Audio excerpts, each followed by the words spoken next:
Que negócio é esse, Sebrae? Que negócio é esse, Sebrae? Que negócio é esse, Sebrae? Que negócio é esse, Sebrae?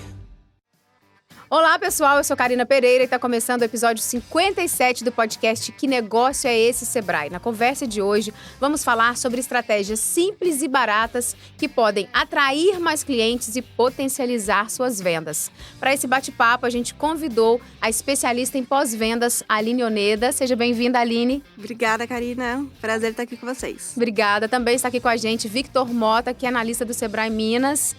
É um prazer participar, Karina. Que bom que você está aqui mais uma vez, né, Victor?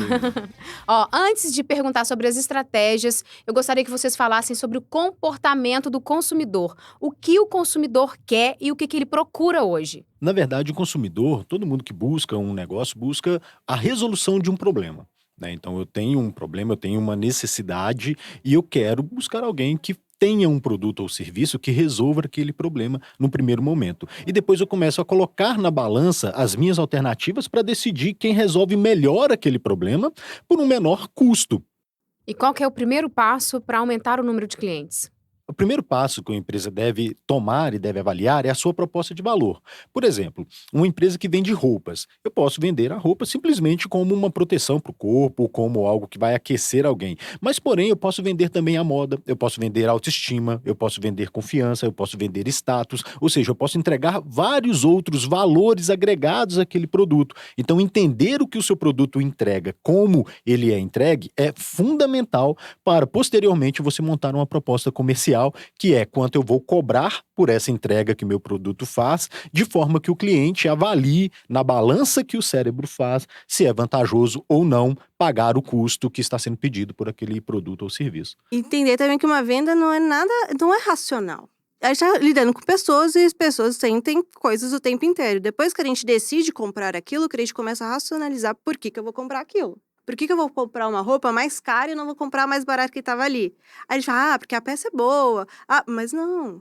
Tem algo que primeiro foi emocional. E depois a gente vai racionalizar aquilo. Então, quanto mais a gente tiver essa proposta clara de que eu estou lidando com um sentimento, por que a pessoa precisa comprar aquela roupa?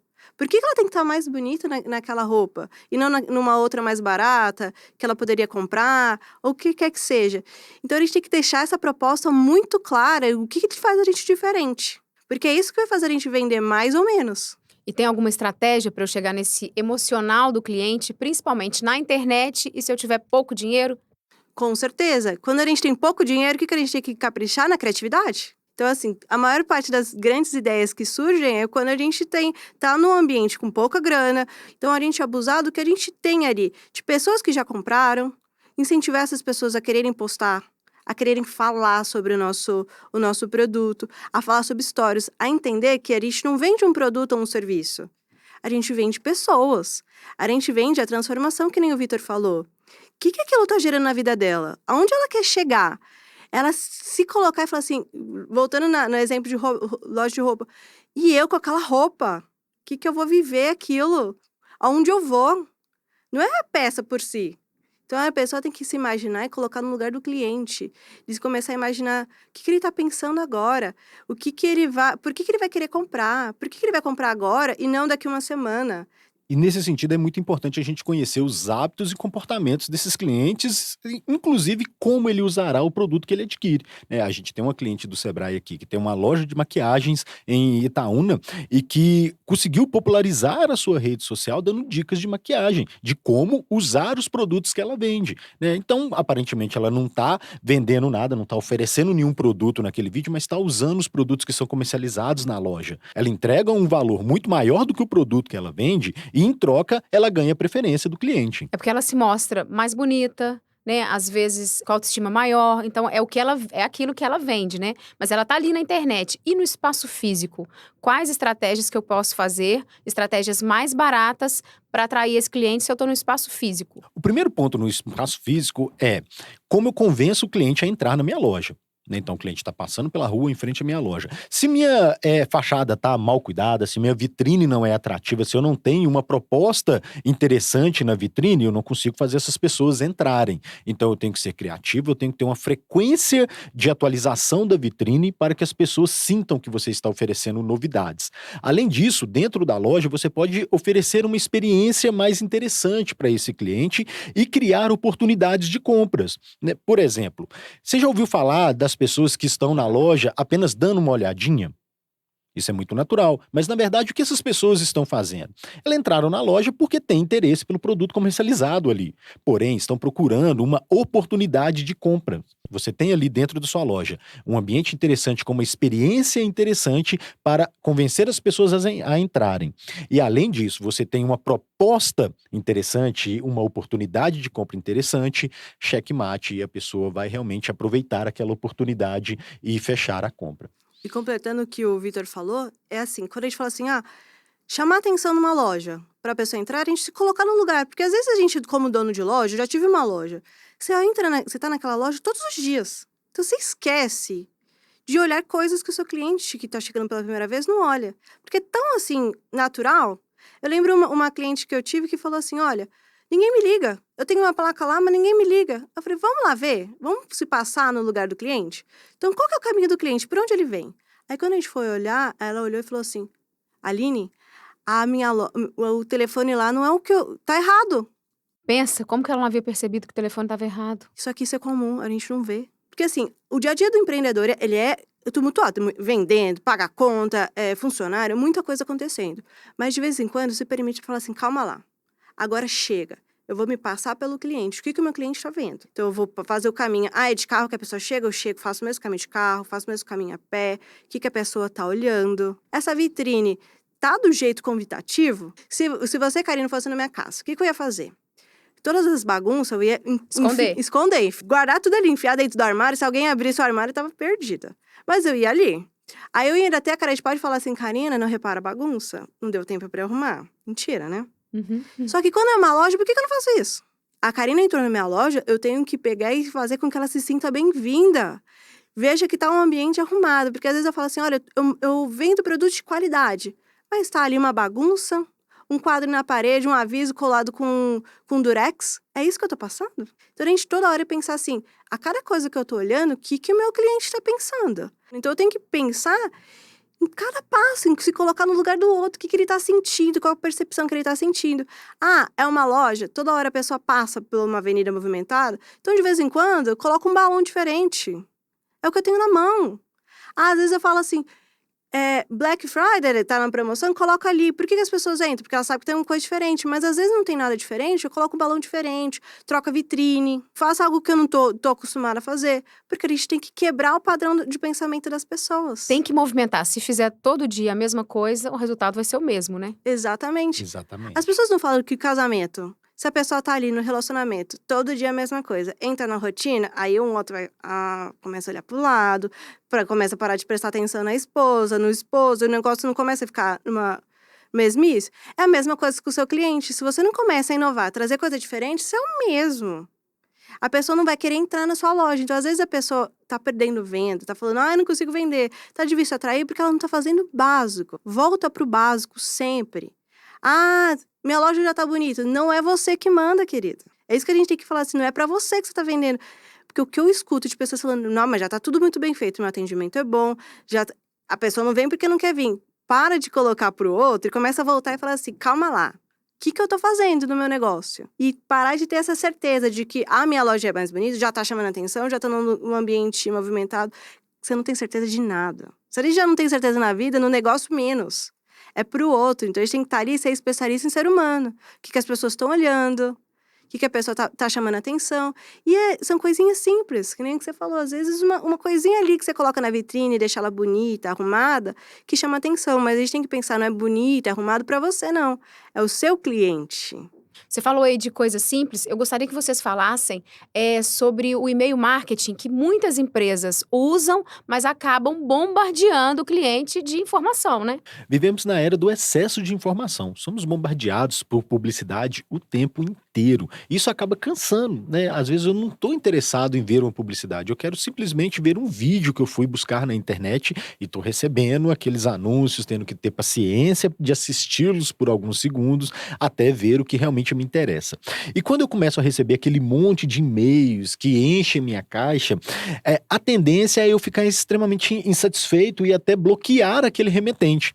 Então a gente precisa cuidar para que a mensagem que estamos enviando para os nossos clientes seja realmente assertiva e que realmente vai despertar o interesse dele.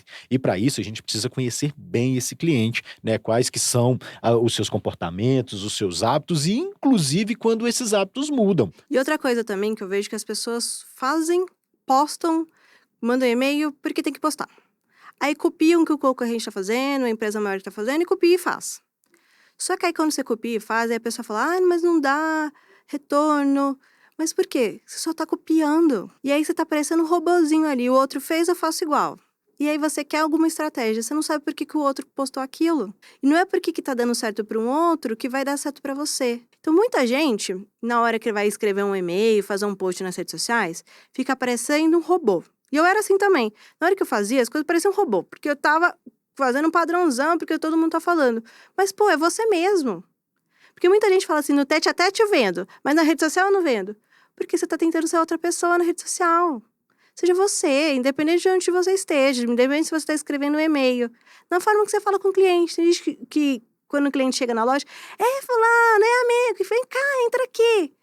E aí chega na rede social, parece um robô. Não, gente, você é a mesma pessoa. Na rede social ou quando você está falando no tete a tete, na hora H, no presencial. Escreve um e-mail, faz um post do jeito que você é. Não tenta ser duas pessoas, porque já é difícil empreender. A gente já sabe. Tem um tanto de burocracia, um monte de coisa pra você pensar.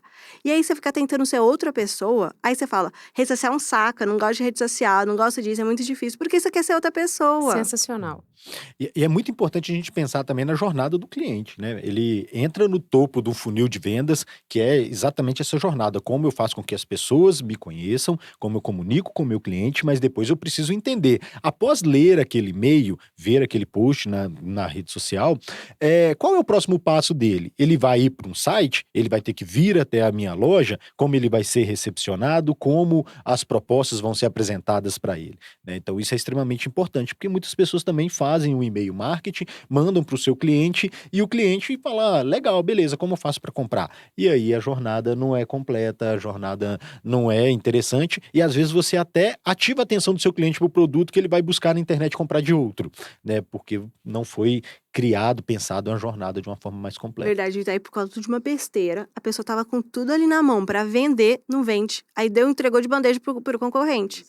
Pede pra alguma pessoa que não sabe o que você faz, pra ela ler e falar o que ela entendeu, qual que é o próximo passo dela. E vai observando, porque você tá viciado naquilo, você sabe o seu passo a passo. Você tem que entender pra uma pessoa que não sabe.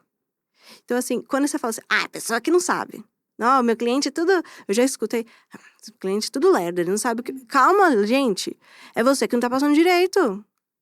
Agora, eu gostaria que vocês falassem sobre um outro ponto. O uso de influenciadores. É uma boa estratégia para o pequeno negócio? E como fazer bem feito? A gente confia muito mais na opinião de pessoas com quem a gente se identifica do que da opinião de negócios e vendedores, porque a gente já identifica que eles querem simplesmente nos vender algo, né? E isso a gente chama, inclusive, de gatilho mental para a venda, que é uma prova social. Então, se eu aciono um influenciador, que é uma pessoa que tem os hábitos, já fala de um tema que o meu cliente gosta, que o meu cliente se identifica, será muito mais fácil provar para o meu cliente que o meu produto tem valor para ele, visto que esse produto também tem valor para aquele influenciador ou para outras pessoas do seu meio social. Ou seja, faço um espelhamento de vendas, eu me identifico na outra pessoa e se é bom para essa outra pessoa, também vai ser bom para mim.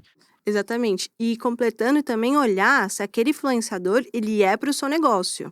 Porque não é todo influenciador que vai funcionar para todo tipo de negócio. O seu público tem que se identificar com ele também. Também, porque se você pega e fala assim, mas ele é muito grande. Por exemplo, eu vou lá e falo assim, vou fazer uma parceria com o Neymar, ele é gigante, tá todo mundo ali. Só que aí vai começar a vir um monte de gente que não tem nada a ver com o que eu faço. Ou, por exemplo, você vende botina. O Neymar não usa botina, ele usa chuteira. E aí você quer contratar alguém que não tem a ver com o seu negócio realmente. Você não vai conseguir vender, né? Não vai. E aí você vai Exatamente. gastar um tempo respondendo um monte de gente que não tem nada a ver com você. E aí você vai ter estar uma lá conversão gastando baixíssima. conversão baixíssima, coisa que você poderia ter feito, às vezes, com um influenciador menor, que é vir certeiro. Então, o que eu vejo umas diquinhas quando você vai ver um influenciador? Primeiro você vê, entra na página dele. Quem tá seguindo ele? Muito cliente seu segue ele, que você já tem cliente. Segue, é um bom caminho, um bom direcionamento que aquele influenciador é pra mim. Ele tem a ver com o meu negócio. Aí você começa a ver, e os hábitos dele? Ele realmente usa aquilo? Então, é botina. Ele realmente vai na roça, ele realmente vai numa fazenda, ele tá ali naquele dia. Tá, faz sentido pra mim. E aí você também tem que identificar assim, olha, ele tem a ver também com os meus ideais, os ideais da minha empresa, porque às vezes ele tem um quê ali que não tem nada a ver. E aí ele pode entrar numa polêmica que não é a sua, que você não comprou. E aí você vai estar também vinculado com ele, porque você está pegando um pouco da credibilidade dele para o seu negócio. Então, a gente tem que usar com estratégia. Então, não é simplesmente porque eu vi que aquela pessoa tem muitos seguidores, então o meu olho cresce e eu vou fazer de tudo para lá. Calma lá. Tem que ser bom para você, tem que se conectar com o seu cliente, você tem que pensar. Não é simplesmente fazer. É uma boa estratégia? É, se for bem feita. Se não for bem feita, você vai pegar e vai falar assim, aquele influenciador é ruim, não dá resultado, mas qual que é a sua estratégia? E você também tem que pensar o seguinte, veio muita gente, eu dou conta dessa quantidade de pessoas que vai chegar? Eu vou conseguir mostrar quem eu sou? Porque ele não vai fazer mágica. Tem todo um processo ali. Então, é um influenciador? Como que tá a minha página das mídias sociais? Eu mostro realmente o meu valor, que é o que a gente falou no começo? Tô mostrando o meu valor? Mostro quem eu sou, quem é meu produto, para quem é? Porque vai vir muita gente, eu tenho que fazer o seguinte. A minha página tem que fazer correr quem não é meu. Então, quem não compra o meu produto, ele já tem que entrar e falar, não é para mim, já sai fora. E ficar quem é e se identificar de cara. E aí, eu começar a atender essas pessoas, a pessoa me procurou, pediu informação, eu já pegar e explicar, falar do meu preço, falar de quem eu sou, e aí sim eu tratar. Porque não adianta nada a gente pensar só numa pontinha ali e o resto ali, que é para fazer venda, não acontecer. Aí você vai gastar dinheiro, vai ficar chateado porque não vendeu, teve um trabalhão do cão, só que aí você tá perdendo coisinhas no meio do caminho. O Vitor falou muito bem que você tem que pensar na jornada de compra do seu cliente, que é pensar em cada passinho que ele vai viver. E tá preparado para aquele passo. Uma coisa só não funciona, é todo um conjunto de ações, né? E às vezes tem um micro influenciador ali no seu bairro, na sua cidade, que pode ter um poder de conversão muito maior do que gastar um dinheirão com um que não tem nada a ver com o seu negócio, né? Exatamente. Isso também é bom de observar.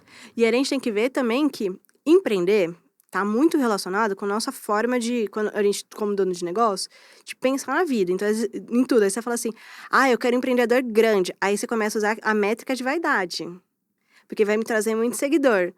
Porque é legal pro nosso eguinho e tudo, mas vai trazer dinheiro, no final das contas? A gente tem que pensar, o negócio é dinheiro no bolso, é faturamento.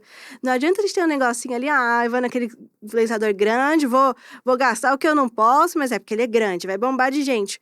Mas não vai vender. Vai devagarinho, com ações, o empreendedor do seu bairro, porque você vende no bairro. Aí você dominou o seu bairro todo? Dominei. Agora eu vou pra região toda? Dominei, tô fazendo bem feito, tô dando conta de atender, então eu vou para minha cidade inteira, vou para o meu estado, agora eu vou expandir. Porque às vezes a gente fica pensando, tô aqui para expandir, quero crescer, quero vender pro Brasil inteiro, mas eu não tô fazendo o pequeno bem feito. Se eu não tô fazendo o pequeno bem feito, eu não vou dar conta de fazer um grande.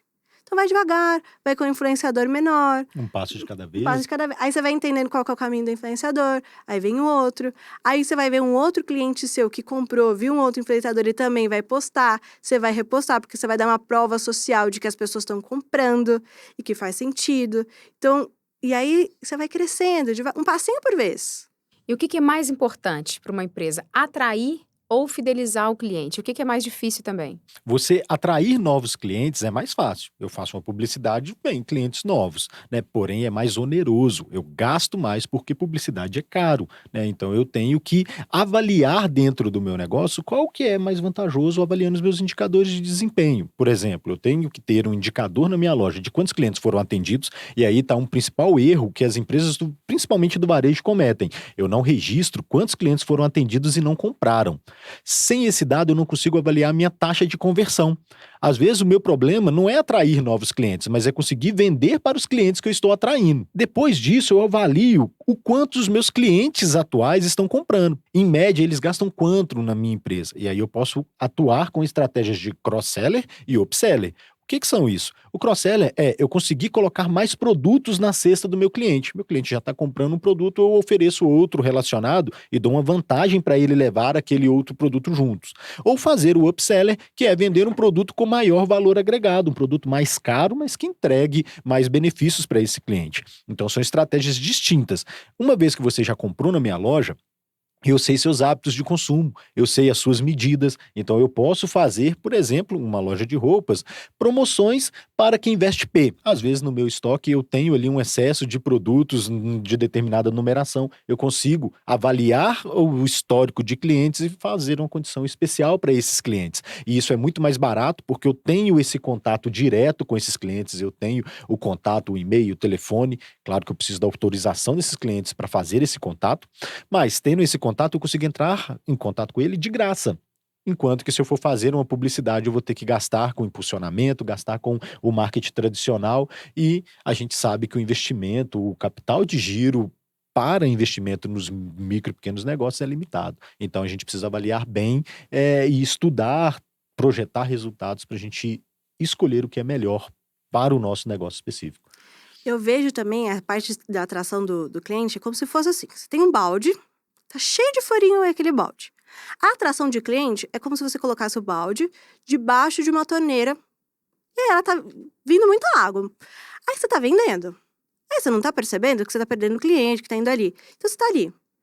Aí se você fecha aquela torneira, por algum motivo, o balde vai esvaziar. Aí você fala, e agora? Eu não consigo vender, ferrou tudo, meu faturamento. E aí aí você desespera e tudo mais. Mas calma.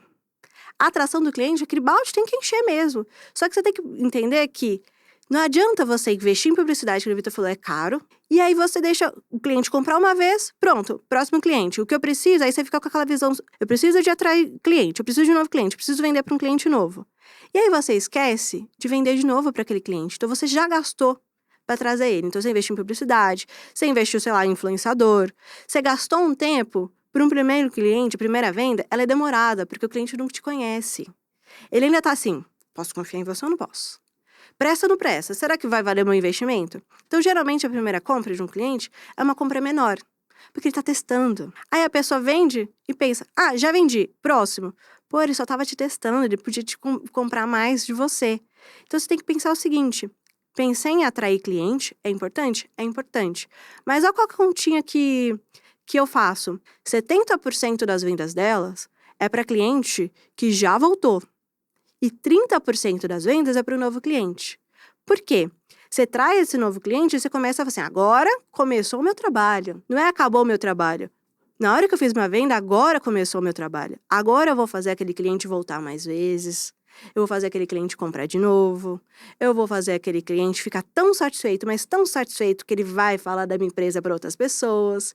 E aí esse novo cliente que veio indicado, ele vai ser uma venda mais fácil porque alguém que ele confia já validou que é bom.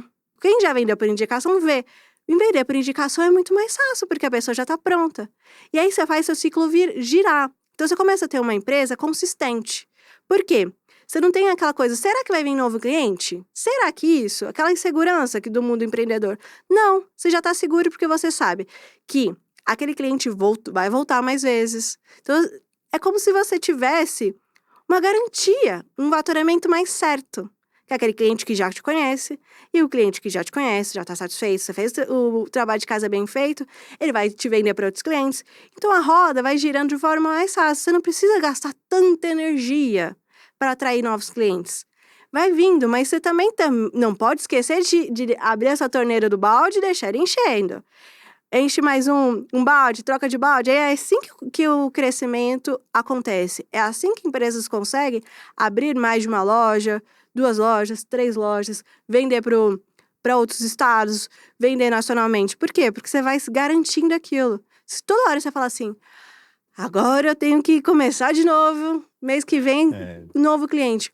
Pô, é cansativo demais. E é caro, né? E é caro. E você tocou num ponto que é crucial, né? O boca a boca, ele é o marketing mais efetivo que existe. E com as mídias sociais, a gente potencializou o boca a boca. Então, uma estratégia muito interessante para a gente conseguir fidelizar, vender para quem a gente já vende, mas também fazer com que essas pessoas atraiam novos clientes para a gente, é fazer com que essas pessoas satisfeitas falem da gente. Então, influenciar os nossos clientes a dar o seu depoimento, a nos marcarem nas mídias sociais, é uma estratégia que funciona muito bem, que dá um resultado bem interessante. Lá no comecinho a gente falou, as pessoas precisam ter confiança, ela precisa sentir que vale a pena, que ela tá segura, tem que ser um ambiente seguro. Como que a gente tem um ambiente seguro? Um tanto de gente tá usando e tá falando, são pessoas reais. Então foi um influenciador, foi uma pessoa ali que eu não conheço, mas que postou, que não ganhou nada com isso e tá falando daquele negócio. Então eu vou comprar. Aline, o que você colocou é fundamental. Só que tem um erro que as empresas cometem muito quando a gente investe nesse tipo de estratégia, que a gente tem que ter muito cuidado, que é quando a gente instiga o cliente a falar da gente, pode vir reclamações também. E a gente tem que estar preparado para resolver esses problemas e não cair na armadilha de ficar tentando justificar, porque isso pode acabar tendo o efeito contrário do esperado, né? Causar um abalo na repercussão. Olha, aquela pessoa, aquela empresa não assume as suas responsabilidades e não está aberta e preparada para resolver os problemas. Então, esteja preparado também para tratar bem os clientes que reclamam, inclusive não querer ter razão, né? Não ficar brigando para ter razão, mas para ser feliz. Porque empresas que têm problema, mas que estão dispostas a resolvê-los, né, e atender bem o seu cliente que teve o problema, são bem vistas. Agora, empresas que jogam a responsabilidade para o cliente, geralmente são muito mal vistas pelos seus consumidores. Exatamente. E você levantou um ponto. Desculpa o meu francês, mas o que eu falo assim, quando você vai empreender, você não pode ser frouxo. É o seguinte, o cliente, você ficar assim, o cliente tem que só me elogiar. Não. E se o cliente falar mal, fala assim, que bom que ele tá me avisando e eu vou descobrir o que eu tenho que fazer para resolver. Porque um tanto de gente tá saindo com o mesmo problema e não tá falando nada. Então, pega para você e fala assim, surgiu um problema, eu não tenho que colocar ele debaixo do tapete, não. Eu tenho que falar, vem aqui, o que eu tenho que fazer para resolver? Vem para mim problema, resolve o problema. E aí a pessoa postou, beleza, não tenha medo. E aí as pessoas veem a postura que é resolver um problema. E aí a pessoa fala assim, eles resolveram um problema, então eu posso confiar neles. E se eu tiver um problema, eles vão resolver o meu também. O consumidor é gente, como a gente sabe que as pessoas erram, as empresas erram, os processos às vezes dão erro. Mas o erro não importa. O que importa é o que a gente faz com o erro. Então assim, às vezes a pessoa fica com tanto medo de vir um problema e aí eu não incentivo os meus clientes a postarem sobre aquilo, só que eu mais perco que tudo. Eu tô perdendo a oportunidade de crescer por medo de alguém postar um erro, um problema e reclamar. E aí o que eu faço? Se apareceu, resolve, criatura. Esse podcast tá incrível, maravilhoso. Acho que a gente poderia ficar aqui horas e horas falando sobre o tema, mas a gente tem que encerrar, tá chegando ao fim. Mas eu gostaria de deixar claro pro empreendedor que dinheiro não é problema, o que não faltam são estratégias de baixo custo para atrair novos clientes. O segredo é dedicar tempo e energia na tática certa para poder praticar essas estratégias. Muito, muito obrigada, Aline, pela sua participação, foi incrível. Muito obrigada a vocês. Espero assim, gente, não ser frouxo, né? E a gente resolver correr atrás dos nossos clientes com estratégia, pensando mesmo. Muito obrigada também, Vitor, pela sua participação. Foi um prazer e contem sempre comigo. Obrigada, gente. Se o seu objetivo é vender mais, conheça o site do Sebrae, sebrae.mg. Lá você vai encontrar várias estratégias para melhorar o marketing da sua empresa. Conheça também o Sebrae Tech, consultorias tecnológicas que impulsionam a sua empresa a melhorar processos, produtos e serviços. E no próximo episódio do Que Negócio é Esse, Sebrae, você vai saber qual é o momento certo para buscar crédito para sua empresa, hein? Eu e o nosso time de especialistas esperamos por você. Até lá! Que negócio é esse, Sebrae? Que negócio é esse, Sebrae? Que negócio é esse, Sebrae? Que negócio é esse, Sebrae?